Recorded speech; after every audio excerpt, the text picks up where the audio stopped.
Perhaps the best exemplifier of the alchemical process is a geological phenomenon that has existed since the formation of our planet, the manner whereby a diamond comes into being.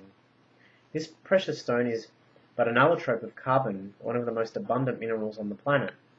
Being a base substance, it is characteristically black and forms the chemical basis of all life, a notion which draws striking parallels to the nature of the prima materia, which is itself the passive and dark principle of uncreation, the undifferentiated agglomeration called chaos, or heli, from which all things take their intended form or become.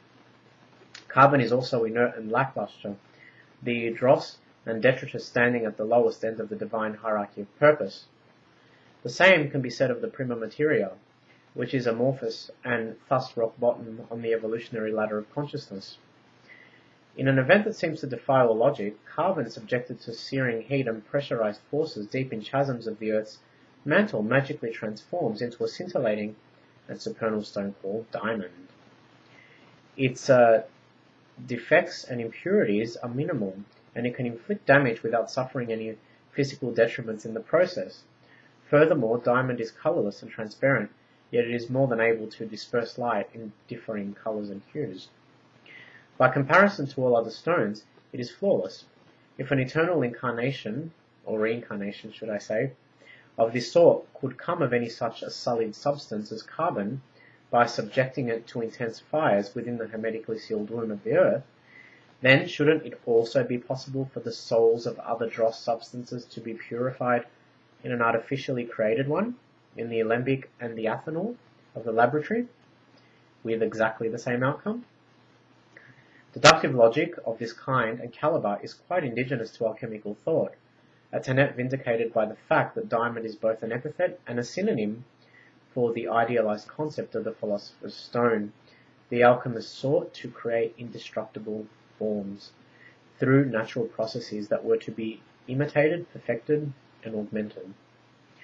Despite the fact that alchemy formed a single, coherent theory over time, by assimilating aspects from ancient Egyptian temple literature, Aristotelian nature philosophy, Gnosticism, and Neoplatonism, the collective alchemical tradition in the Western world is as variegated and broad as the Gnostic cults of late antiquity.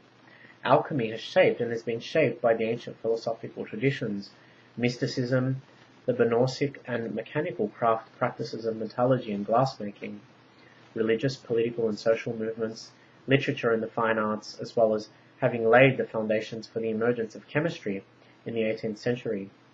This miscellaneous and dynamic tradition is rivaled only by the beliefs and concerns of the individual alchemists who belong to it. There was never any consensus on the number of stages in the alchemical opus, or what the prima materia or first matter actually was. Some thought it was mercury, others lead, and others still nitre. The Greek alchemists of late antiquity who represent the inauguration of alchemy in the West appear to have been mystical and operative alchemists, intensely concerned with the theological implications of chemical processes in a laboratory. In the 5th century, Neoplatonist philosopher and astrologer Olympiadoros the Younger engaged the tradition from Alexandria as a liberal philosophical art involving the ascension of the soul. The Arab alchemists Jabir Hayyan and Rhazes were intensely sober, exoteric, and practical in their attitudes towards the art, setting aside salvific quests for illumination and introducing the concept of a panacea, or universal elixir, and its preparation from mineral, plant, and animal products. Both Jabir and Rhazes were of a disposition and mentality that saw alchemy as the magical gates to an alchemical world of endless feasibilities. For them, metallic transmutation was a certainty. Standing at the frontier of the scientific revolution, Theophrastus von Hohenheim, or Paracelsus, denounced this belief but engaged spagyrics and pioneered iatrochemistry, the revolutionary application of alchemy to medicine and physiology. Writing in the 19th century, British writer Mary Ann Atwood argued in favour of a purely spiritual interpretation in which the soul of the alchemist was ennobled with demiurgic powers through mesmeric trances. For the Italian esotericist Julius Evola, alchemy and hermeticism were quintessentially one. He understood the tradition in terms of a holistic cosmology which correlated physiological changes with psychological processes. A contemporary of Evola's, the psychiatrist and founder of analytical psychology, Carl Jung, interpreted the alchemical opus as an unconscious transcription of psychic interplay between conscious and unconscious elements. For Jung, the ultima materia of the Philosopher's Stone was simply the integration of the ego and the true self in a psychic process he described as individuation or self-actualization. Evola rejected this as a reductionist and monocular approach towards what he perceived to be a numinous phenomenon relating to all processes of creation, not just the psychic. At about this time, operative alchemy also experienced a short-lived revival.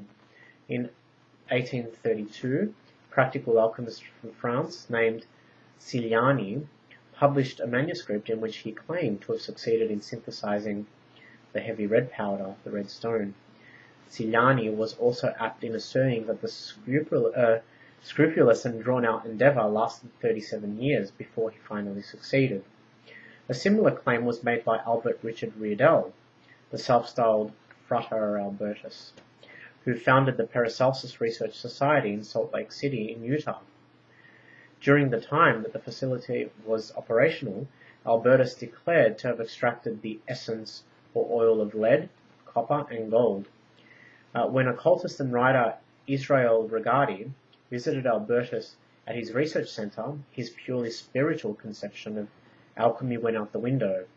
Whatever he saw or experienced clearly exerted a profound effect on him, enough at least to reignite his faith in alchemical craft practice. And on that note, I will see you next time.